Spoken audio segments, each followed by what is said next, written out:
후에 각 성전과 각 처소에서 예배드리시는 성도 여러분에게 우리 주 예수 그리스도의 은혜가 충만하기를 축복합니다. 성령께서 이 시간 우리 각 사람에게 살았고 운동력 있는 말씀의 권능을 풍성하게 체험하게 하여 주시고 주 예수 그리스도를 아는 지식이 더하게 하실 것을 확신합니다. 오늘은 누가복음 22장 54절에서 23장 25절까지를 함께 살펴보겠습니다. 54절 한 절을 함께 읽겠습니다. 예수를 잡아 끌고 대제사장의 집으로 들어갈새 베드로가 멀찍이 따라가니라. 예수께서 죄인들을 구원하시려고 성경에 예언된 대로 십자가에서의 대속의 죽음을 죽으시기 위하여 예루살렘으로 올라가셨습니다. 예루살렘 입성으로부터 엿새 후면 체포되고 신문 받으신 후 십자가에 못 박혀 죽게 될 것입니다. 예수님은 제 아들에게 닥쳐올 순환에 대한 예고를 수차례 하였습니다. 하지만 제 아들은 예수님이 메시아로서 조만간 큰 권능으로 로마의 속박에서 유대 나라를 독립시켜 왕이 되시고 다윗의 영광을 회복해 하실 것이라는 잘못된 생각에 몰입 집착하여 누가 더 높은 지위에 오르게 될 것인가를 두고 다투었습니다. 예수님은 6월절 만찬이 끝난 후에 제 아들과 함께 감람산 겟세마네 동산으로 갔습니다. 제 아들은 자신들이 다 주님을 버리고 떠나가게 될 것이라는 예수님의 예고가 마음에 걸려서 만약 발생하게 될 비상사태에 대비하여 2개의 칼을 소지하였습니다. 예수께서 무릎을 꿇고 엎드려 간절히 기도하는 동안 제 아들은 졸려 잤습니다.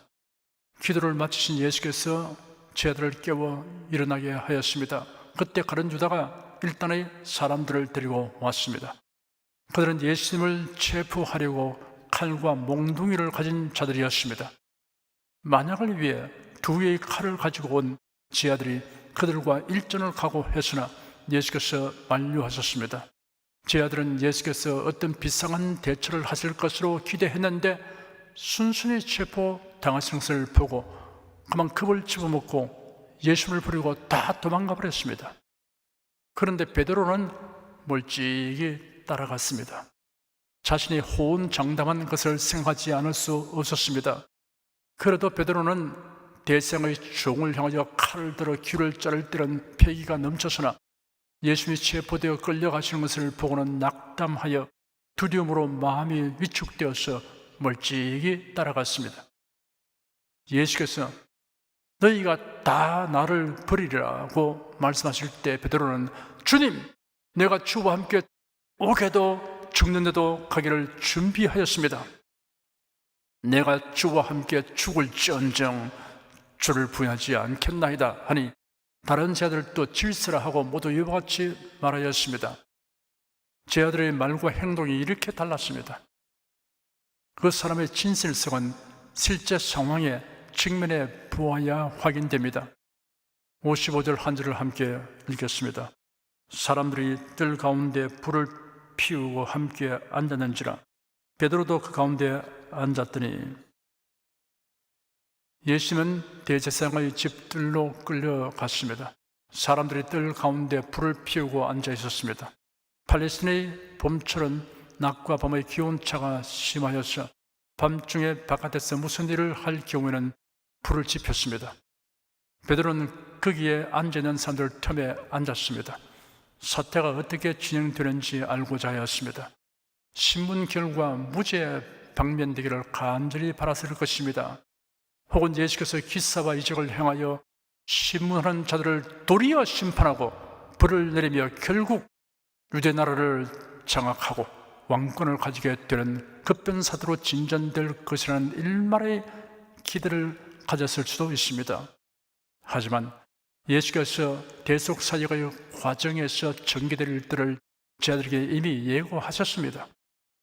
그러니 주님의 뜻에 어긋나는 일을 기대하거나 믿는 것은 무익합니다. 우리가 공경에 처하여 달리 해결 방법이 없을지라도 낙심하지 말고 하나님의 도우심을 간구하고 기적적인 변화를 기대하고 믿어야 합니다. 그리고 또한 자신의 기대와는 다르게 될지라도 하나님의 주권적 뜻을 겸허하게 수용해야 합니다. 현실을 넘어 저 멀리 바라보아야 합니다. 하나님은 모든 일을 주님의 자녀들을 위하여 인도하시고 섭리하심을 우리가 굳게 믿어야 합니다. 이러한 믿음은 결코 부끄러움을 당하지 않습니다. 56절에서 60절까지 함께 읽겠습니다. 한 비자가 베드로의 불빛을 향하여 안정세를 보고 주목하여 가로되 이 사람도 그와 함께 있었느니라 하니 베드로가 부인하여 가로되 이 여자여 내가 저를 알지 못하노라 하더라. 조금 후에 다른 사람이 보고 가로되 너도 그 당이라 하거늘 베드로가 가로되 이 사람아 나는 아니로라 하더라. 한시쯤 있다가 또 한 사람이 장담하여 가로되 이는 갈릴리 사람이니 참으로 그와 함께 있었느니라. 베드로가 가로되 이 사람아 나는 너 하는 말을 알지 못하노라 고 방금 말할 때 닭이 곧 울더라.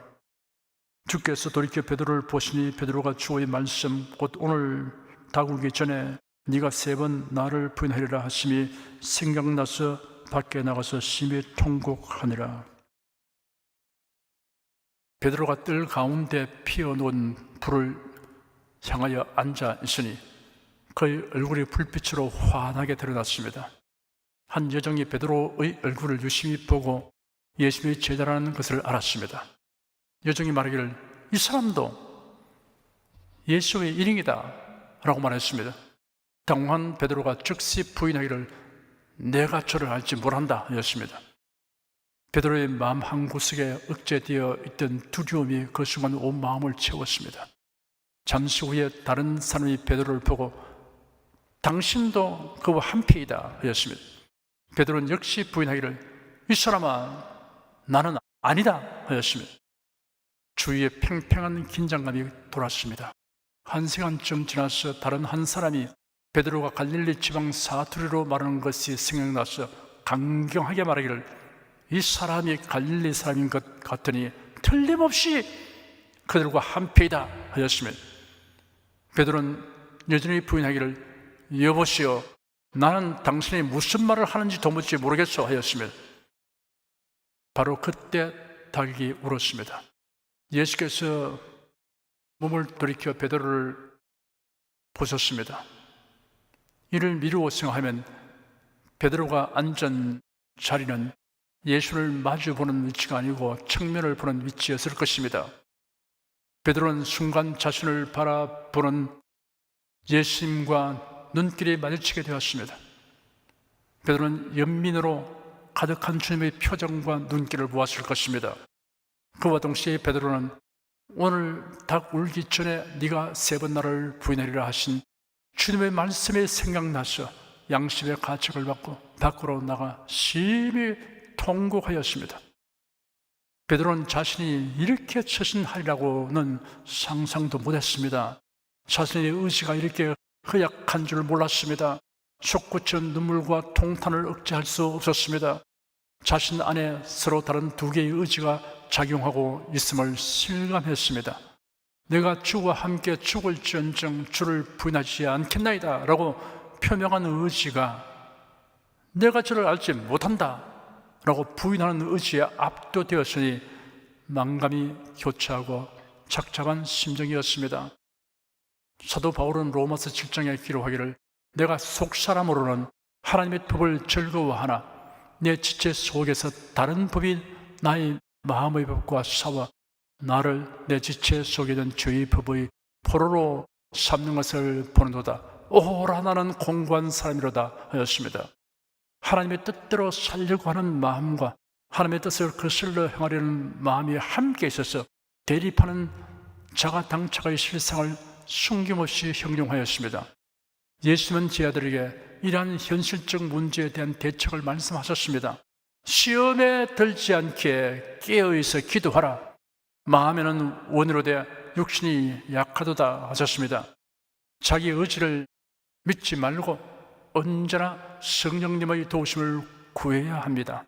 63절에서 71절까지 함께 읽겠습니다. 지키는 사람들이 예수를 희롱하고 때리며 그의 눈을 가리우고 물어 가로되 선지자 노릇하라, 너를 친 자가 누구냐 하고 이외에도 많은 말로 욕하더라.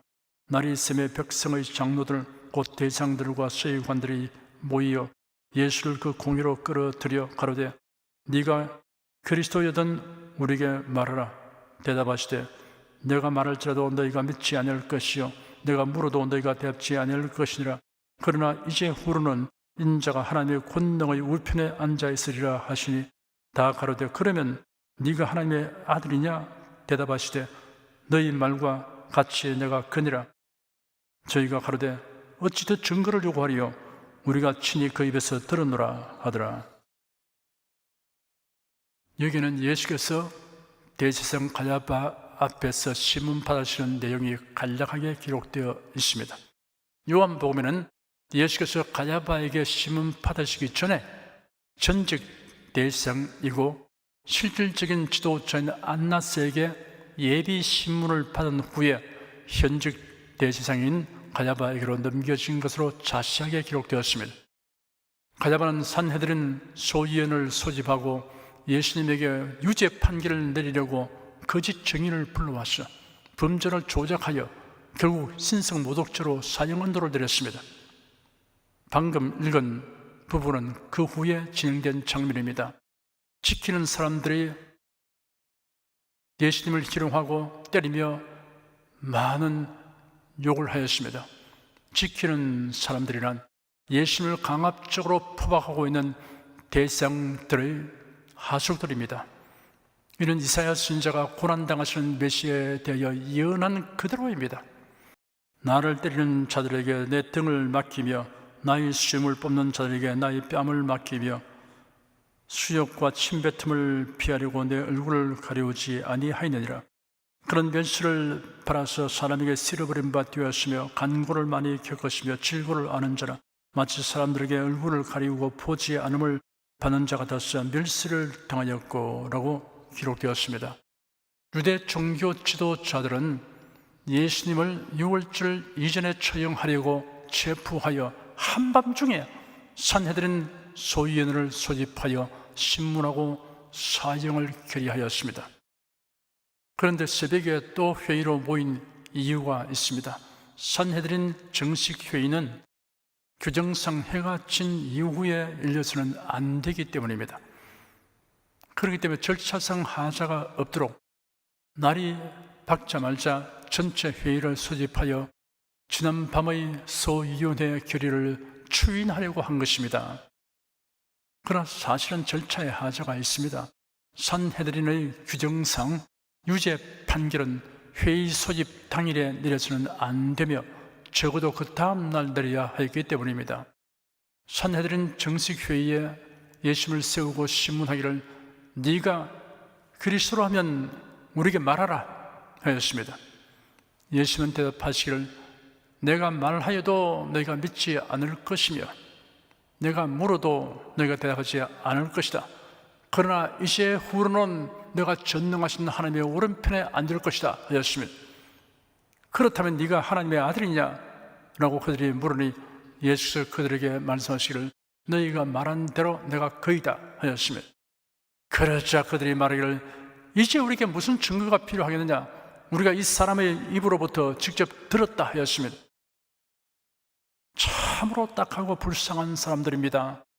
예수님의 행적과 증언을 보고 들었으면 감격적으로 받아들이고 믿었어야 할 터인데 오히려 예수님을 체포하고 사형시킬 증거 자료로 삼았습니다. 그들은 진실을 알고자 하여 질문한 것이 아니었습니다. 사람이 자기 중심의 탐심과 아집을 가지면 사실과 진실에 대하여 눈을 감고 귀를 막아버립니다. 사이비 이단에 빠진 사람, 정복 좌파 사상에 물든 사람이 그러합니다. 참된 그리스도인의 판단 기준은 이러합니다. 성경에 부합되는가? 하나님을 기쁘시게 하는 것인가? 입니다. 이를 물어서 판단하고 결정합니다. 23장 1절에서 7절까지 함께 읽겠습니다. 무리가 다 일어나 예수를 빌라도에게 끌고 가서 고소하여 가로되 우리가 이 사람을 보며 우리 백성을 미혹하고 가이사에게 세 바치는 것을 금하며 자칭 왕 그리스도라 하되이다 하니 빌라도가 예수께 물어 가로되 네가 유대인의 왕이냐 대답하여 가라사대 네 말이 옳도다. 빌라도가 대상들과 무리에게 이르되 내가 보니 이 사람에게 죄가 없도다 하니 무리가 더욱 굳세게 말하되 저가 온 유대에서 가르치고 갈릴리에서부터 시작하여 여기까지 와서 백성을 소동케 하나이다. 빌라도가 듣고 묻되 저가 갈릴리 사람이냐 하여 헤롯의 관할에 속한 줄을 알고 헤롯에게 보내니 때 헤롯이 예루살렘에 있더라. 이스라엘은 로마의 지배 아래 있었기 때문에 사법권이 없었습니다. 유대인 최고의회 산헤드린에서 재판은 할 수 있어도 사형 집행권은 없었습니다. 그 재판도 주로 종교적인 문제에 관한 재판이었습니다. 그리고 서둘러서 총독 관저로 예수님을 끌고 갔습니다. 로마 총독 빌라도의 법정에 예수님을 고소한 것입니다. 이 일에 산헤드린 공회에 참석했던 의원들이 다 참여하였습니다. 그들은 빌라도에게 예수님을 고소하여 우리가 보니 이 사람은 우리 민족을 미혹하고 가이사에게 세금 바치는 것을 금하며 자신을 그리스도 곧 왕이라고 말합니다 라고 말했습니다. 모두 사실 무근한 내용입니다. 산헤드린 공회는 로마 당국이 범법행위라고 판단할 내용을 조작한 것입니다. 그들이 공회에서 예수님을 정죄한 내용은 신성모독죄였습니다. 그러나 그것은 유대인 사회에서의 종교적 문제일 뿐이고 총독이 관여할 일이 아니었기 때문입니다. 총독 빌라도는 고소 내용을 확인하기 위해 예수님에게 네가 유대인의 왕이냐? 라고 질문했습니다. 예수께서 대답하시기를 당신이 말한 그대로이다 하였습니다.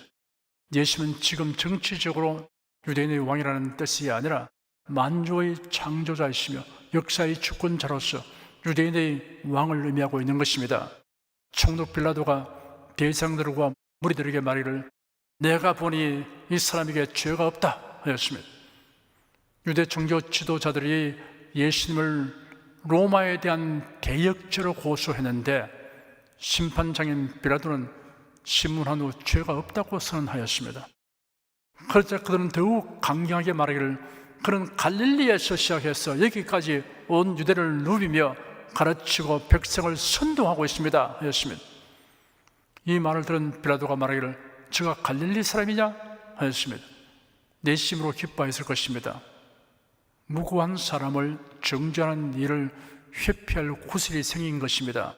갈릴리는 헤롯 왕의 관할 아래에 있었습니다. 당시 로마법에 의하면 1차적 재판권은 그 지역의 분봉왕에게 있었습니다. 마침 그때 헤롯이 예루살렘에 머물고 있었습니다. 빌라도는 예수를 헤롯에게로 보냈습니다. 8절에서 12절까지 함께 읽겠습니다. 헤롯이 예수를 보고 심히 기뻐하니 이는 그의 소문을 들었으므로 보고자 한 지 오래였고 또한 무엇이나 이적 행하심을 볼까 바랐던 영고로라. 여러 말로 물으나 아무 말도 대답지 아니하시니 대장들과 서기관들이 서서 힘써 고소하더라. 헤롯이 그 군병들과 함께 예수를 업신여기며 희롱하고 빛난 옷을 입혀 빌라도에게 도로 보내니 헤롯과 빌라도가 지내는 원수였으나 당일에 서로 친구가 되니라. 헤롯 왕은 헤롯 대왕의 아들입니다. 그가 갈릴리 지역의 분봉왕으로서 세례 요한을 죽였습니다.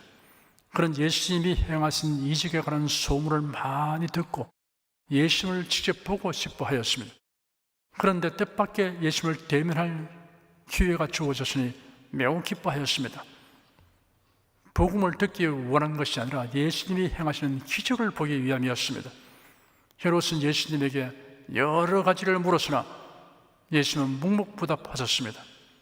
빌라도가 예수님을 헤롯에게로 이송할 때 고소자들인 대상들과 서기관들이 함께 와서 지켜보다가 자칫하면 무죄 판결이 나지 않을까 하여 악착같이 그리고 격렬하게 고소하였습니다. 이들은 예수님을 죽이기 위해 혈안이 되었습니다.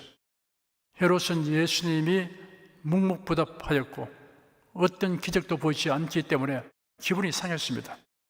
그래서 그런 그의 군병들과 함께 예수님을 업신여기고 희롱한 후 빛난 옷을 입혀 빌라도에게로 돌려보냈습니다. 빛난 옷은 왕이나 귀족들이 특별한 행사를 축하할 때 입었던 망토이며 은실로 짠 옷입니다. 이런 예수님을 조롱하는 의미로 행하는 것입니다. 헤롯은 그에게 다가온 천재 이루보다 더 특별한 기회를 스스로 밀쳐내 버렸습니다. 만일 헤롯이 니고데모처럼 하늘나라에 들어가는 길에 대하여 깊은 관심을 가지고 있었으면 그의 영원한 운명이 변화되는 진리를 들을 수 있었을 것입니다. 빌라도와 헤롯은 반목 중에 있었습니다. 서로 원수처럼 여겼습니다. 일설에 의하면 빌라도가 갈릴리 지방의 어떤 사람을 죽인 행위가 헤롯에게는 월권 행위로 여겨져서 둘 사이의 관계가 나빠졌을 것이라고 합니다. 그런데 빌라도가 예수님이 갈릴리 지역 출신이라는 것을 알고 헤롯에게로 넘긴 것은 신경 쓰이는 재판에서 벗어날 수 있는 계기이고 또한 표면적으로 헤롯의 통치권을 인정해 주는 것이 된 것입니다. 이 일로 인하여 빌라도와 헤롯은 관계 회복이 되었습니다. 원수관계의 사람이라 단체도 교회를 대적하는 데는 한마음이 되어 협력하는 것이 세상입니다. 13절에서 17절까지 함께 읽겠습니다. 빌라도가 대상들과 관원들과 백성을 불러 모으고 이르되 너희가 이 사람을 백성을 미혹하는 자라 하여 내게 끌어와도다. 보라, 내가 너희 앞에서 사실하였으되 너희의 고소한 일에 대하여 이 사람에게서 죄를 찾지 못하였고 헤롯이 또한 그렇게 하여 저를 우리에게 도로 보내도다. 보라, 저희 행한 것은 죽일 일이 없느니라. 그러므로 때려서 놓겠노라. 빌라도는 유대 종교 지도자들이 많은 말로 고소하고 있는데도 예수님이 자신을 변호하는 말을 하지 않으므로 변호하는 말을 하도록 유도하였으나 여전히 더 이상 말이 없는 것을 보고 기이하게 여겼습니다. 빌라도는 예수님을 신문에 보니 사형에 해당하는 죄가 없었습니다. 로마의 실정법에 해당하는 범죄행위가 없었습니다. 유대 종교 지도자들의 시기로 예수님을 죽이려고 한다는 것을 충분히 간파할 수 있었습니다. 빌라도는 대상들과 지도자들과 백성을 소집하고 그들에게 여러분은 이 사람이 백성을 선동한다고 나에게 끌고 왔습니다. 그래서 내가 여러분이 보는 앞에서 직접 조사해 보았으나 이 사람에게서 여러분이 고소한 죄를 찾지 못하였습니다. 헤롯도 이 사람에게서 죄를 찾지 못하고 우리에게 되돌려 보냈는데 사실 이 사람은 죽을 짓을 한 일이 아무것도 없습니다. 그러므로 매질하여 놓아 주겠습니다 라고 발표했습니다. 18절 19절 두 절을 함께 읽겠습니다. 무리가 일제히 소리질러 가로되 이 사람을 없이 하고 바라바를 우리에게 놓아 주소서 하니 이 바라바는 성중에서 일어난 밀란과 살인을 위하여 옥에 갇힌 자리라. 무리들이 바라바를 놓아주라고 외친 이유가 여기에는 생략되었으나 마태복음에 자세히 기록되어 있습니다.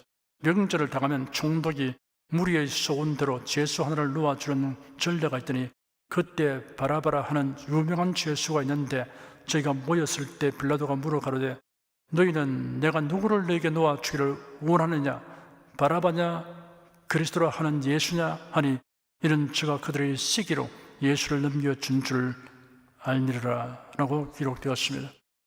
총독은 벌써 나름대로의 정보망을 통하여 예수님의 활동에 대하여 알고 있었지만 재판 자리에서 예수님을 직접 면대하니 그의 태도와 모습에서 깊은 감명을 받았습니다.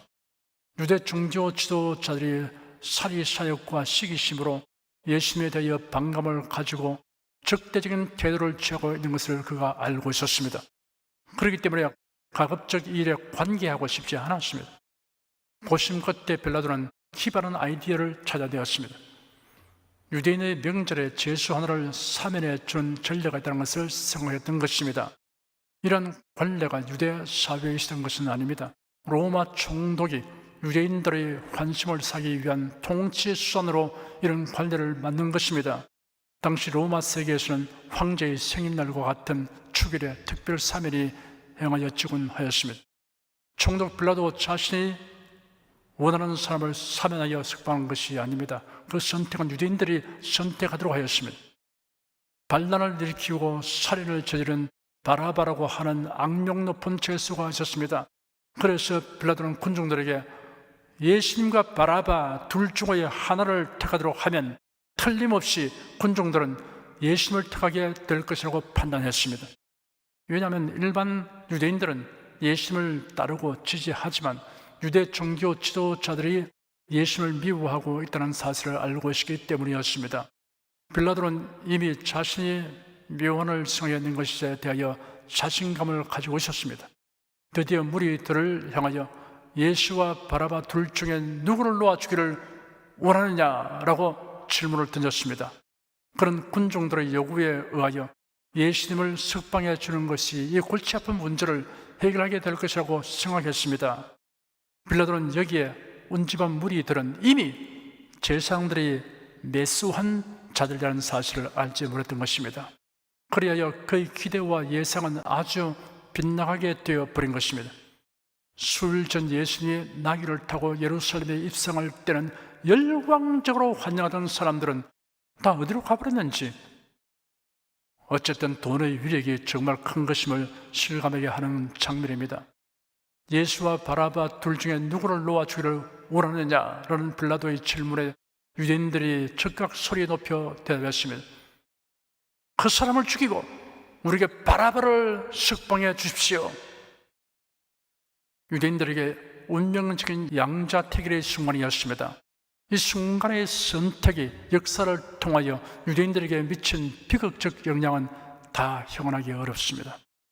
사람의 일생에는 개인으로나 조직에 속하여 양자택일의 결단을 내려야 할 때가 많이 있습니다. 그러므로 선택의 원칙과 기준이 있어야 합니다. 성경에서 비롯되고 성경에 부합된 원칙과 기준은 변동이 없고 온전합니다. 20절에서 25절까지 함께 읽겠습니다. 빌라도는 예수를 놓고자 하여 다시 저에게 말하되 저희는 소리질러 가로되 저를 십자가에 못 박게 하소서, 십자가에 못 박게 하소서 하는지라. 빌라도가 세 번째 말하되 이 사람이 무슨 악한 일을 하였느냐? 나는 그 죽일 죄를 찾지 못하였나니 때려서 놓으리라 한데 저희가 큰 소리로 재촉하여 십자가에 못 박기를 구하니 저희의 소리가 이긴지라. 이에 빌라도가 저희의 구하는 대로 하기를 언도하고 저희의 구하는 자 곧 밀란과 살인을 위하여 옥에 갇힌 자를 놓고 예수를 넘겨주어 저희 뜻대로 하게 하니라. 빌라도는 어찌하든 예수님을 방면하려고 모척에 섰습니다. 그래서 무리들을 재차 설득하려 했으나 무리들이 소리를 높여 저를 십자가에 못 박게 하소서, 십자가에 못 박게 하소서 하였습니다. 빌라도가 세 번째 시도하기를 이 사람이 무슨 악한 일을 하였느냐? 나는 그에게서 사형에 해당하는 아무 죄목도 발견하지 못하였다. 그러므로 나는 그를 채찍질하고 풀어주겠다 하였습니다. 그러자 무리들이 더욱 크게 소리질러 십자가에 못 박기를 구함으로 결국 빌라도는 더 이상 설득하기를 포기하였습니다. 빌라도는 자신의 의도하는 것과는 다른 방향으로 진전되는 것을 보고 이러다가는 밀란이 일어나겠다는 우려를 하였습니다. 그가 예수님을 석방하면 유대 종교 지도자들이 로마 황제에게 로마에 대한 반역을 선동하는 자를 놓아주었기 때문에 밀란이 일어났다는 식의 보고를 할 것이고, 그리하면 그런 해임을 당하거나 그보다 더한 처벌을 받을 수도 있다는 것을 우려하지 않을 수 없었습니다. 마침내 빌라도가 그들의 요구대로 하도록 판결하고 무리들이 요구한 대로 폭동과 살인죄로 감옥에 갇힌 바라바를 풀어주고 예수님을 십자가에 못 박도록 넘겨주었습니다. 재판관이 판결에 대한 확고한 원칙에 서지 않으면 이처럼 우유부단하게 됩니다. 옳고 그름과 진실과 거짓을 따라 판결하지 않고 자신의 일신상의 이익을 고려하면 그릇된 판결을 내릴 수밖에 없습니다. 빌라도는 예수님에게 상당한 호의를 가졌으나 결국 불의하고 불법한 요구에 타협하고 말았습니다. 수많은 그리스도인들이 사도신경으로 신앙 고백하면서 본디오 빌라도에게 고난을 받아사 십자가에 못 박혀 죽으시고 라고 암송하고 있습니다. 본디오 빌라도는 권력에 대한 욕심과 우유부단한 성격으로 인하여 그릇된 판단을 내려 망한 사람의 본보기가 되었습니다. 기도하겠습니다. 죄인들의 죄를 대속하여 구원하시려고 세상에 오신 예수께서 사악한 인생들에 의하여 이곳저곳으로 끌려가서 신문과 가혹행위를 당하신 일을 생각하면 우리의 이해를 초월하는 크신 사랑과 은혜에 대한 감사를 다 형할 길 없습니다. 유대 종교 지도자들을 비롯하여 빌라도와 헤롯 그리고 유대인 무리들은 구세주를 알고 믿을 수 있는 기회가 그들의 면전에 압도적으로 주어졌음에도 불구하고 복과 은혜를 스스로 배척하고 멸망을 선택하는 것을 보면서 놀라움을 금할 수 없습니다. 이기심과 탐심 그리고 편견이 눈과 귀와 양심을 마비시켜 이처럼 행한 것을 우리가 거울과 경계로 삼아 진리대로 굳건하게 살아가도록 성령님의 도와주심을 간절히 간구합니다. 주 예수 그리스도 이름으로 기도드립니다. 아멘. 찬송가 342장을 부르십시다.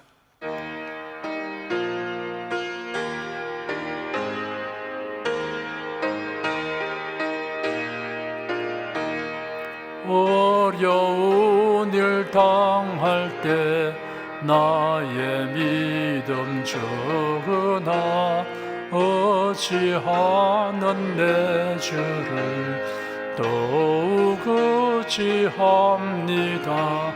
세월 지나갈수록 의지할 것뿐일세 아무 일을 만나도 예수 의지합니다. 성령께서 내 맘에 밝히 비춰주시네 인도하심 따라서 주만 의지합니다. 세월 지나갈수록 의지할 것뿐일세 아무 일을 만나도 예수 의지합니다. 밝을 때에 노래며 어두울 때에 기도와 위태할 때 도움을 주께 간구합니다. 세월 지나갈수록 의지할 것뿐일세 아무 일을 만나도 예수 의지합니다. 생명 있을 동안에 예수 의지합니다. 천국 올라가도록 의지할 것뿐일세 세월 지나갈수록 의지할 것뿐일세 아무 일을 만나도 예수 의지합니다. 여러분 중에 그리스도인이 아니었으나 지금 하나님의 나라 백성이 되고 하나님의 자녀가 되기를 원하시는 분이나 지난날 교회에 다녔으나 그동안 신앙생활을 하지 아니하신 분은 지금 저를 따라서 신앙 고백 기도를 하시기 바랍니다. 성도 여러분은 자신의 신앙을 견고히 하기 위해서 따라서 함께 기도하십시오. 하나님 아버지, 저를 불러주시니 감사합니다.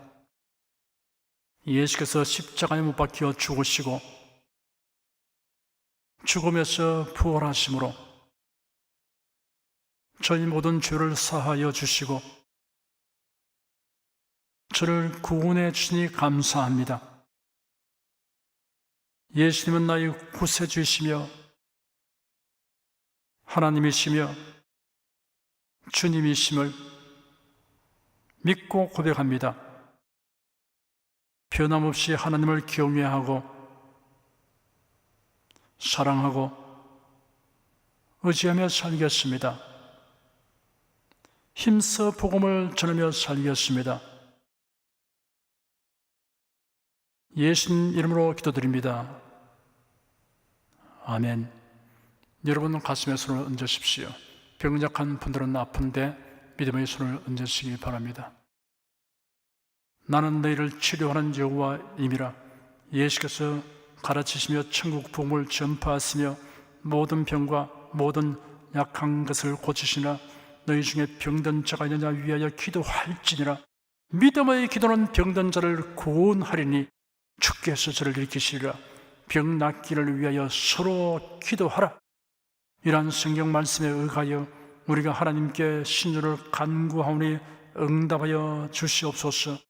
병들어 고통하는 친족과 교우들을 위하여도 기도하오니 불쌍히 이기시고 치료하여 주시옵소서.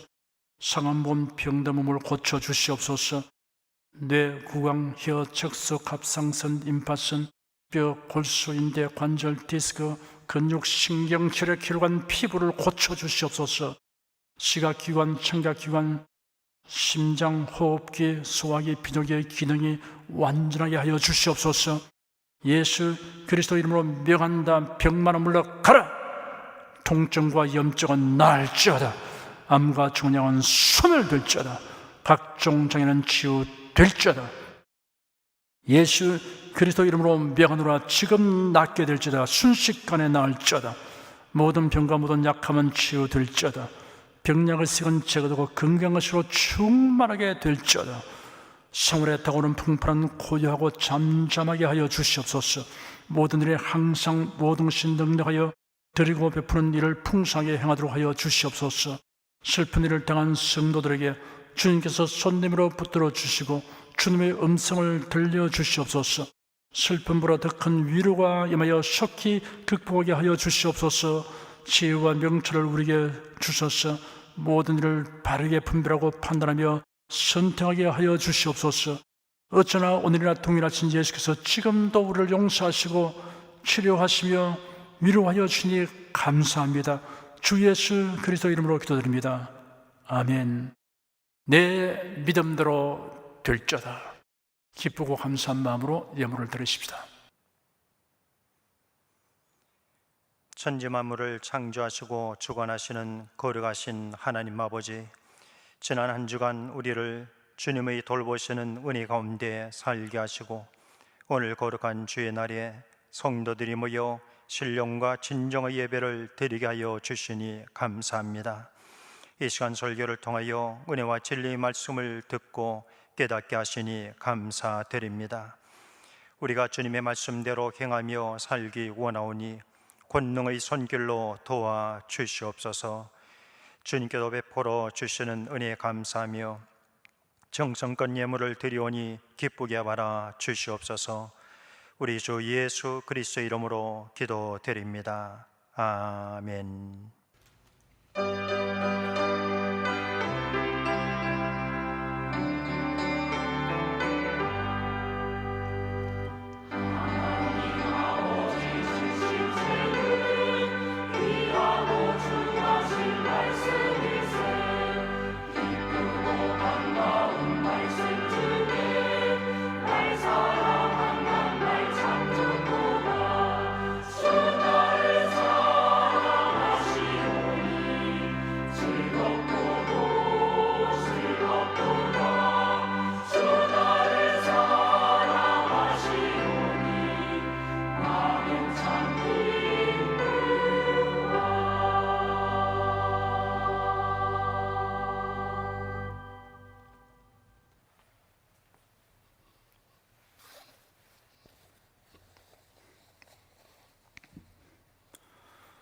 드리신 예물을 위해 축복하겠습니다. 하나님께 감사 헌금 11조 건축헌금 선교헌금 일천교회 설립헌금을 드렸습니다.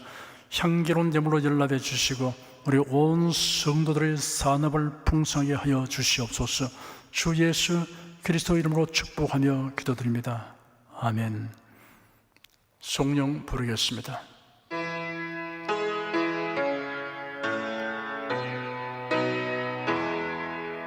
성부 성자 성령께 찬송과 영광 돌려보내세.